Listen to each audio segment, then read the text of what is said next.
po, no, update po tayo sa pabahay. Namili po tayo ng mga hardiplex at mga yero. So pinarga po ni Ronel Veron yung mga materyales. So ayan po, no.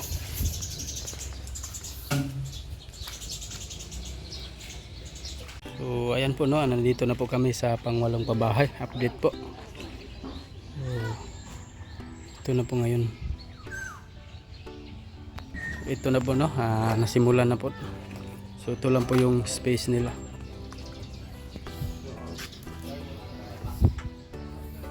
Eight by 6 at meron pa ditong kusina.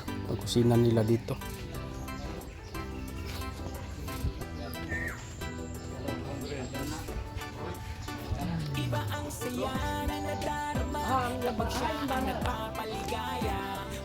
So ayun po, no.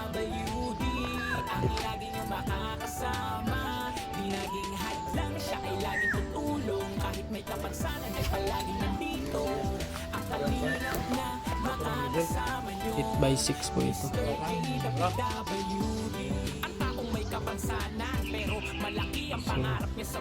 update po day 1 sa pabahay, pangwalong pabahay ng Team Kalingap. Update day 1.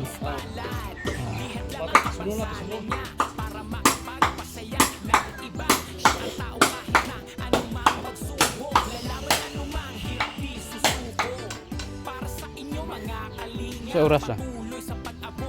May snacks mo?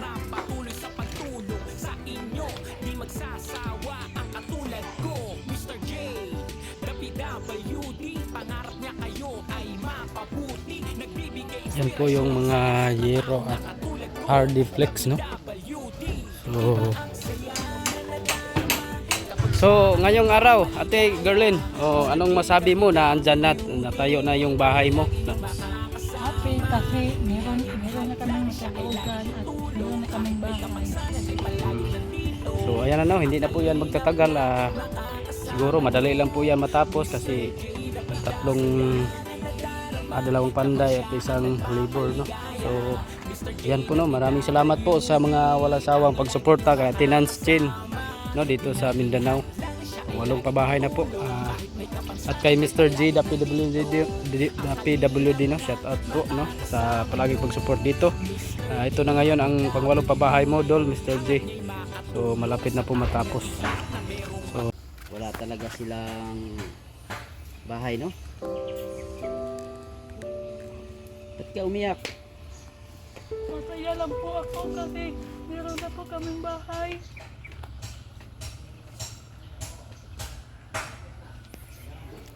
Oh, God bless to, God bless ma'am. At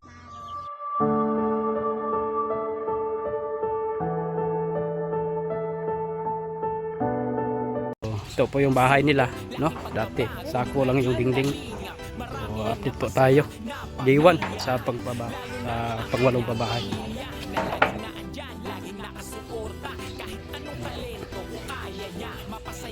Simula na po, ito lang po yung space nila. So maliit lang po yung space kaya hindi po masyado malaki ang bahay.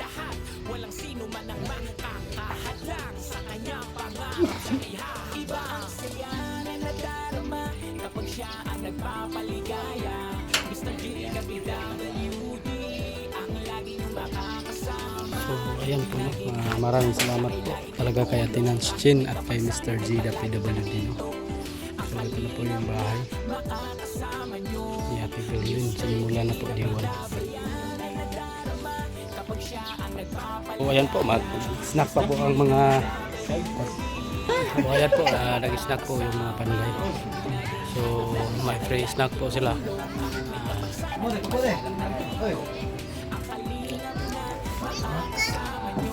Snack pa po kami, no? So ito po si Jason Katambay. Ano ba sabi mo, Jason Katambay, na may pangwalang pabahay na? Kapoy ko ginukdok, kaon ako daan. Kay kapoy ginukdok. Kapoy daw siya ginukdok. Kapoy salsal.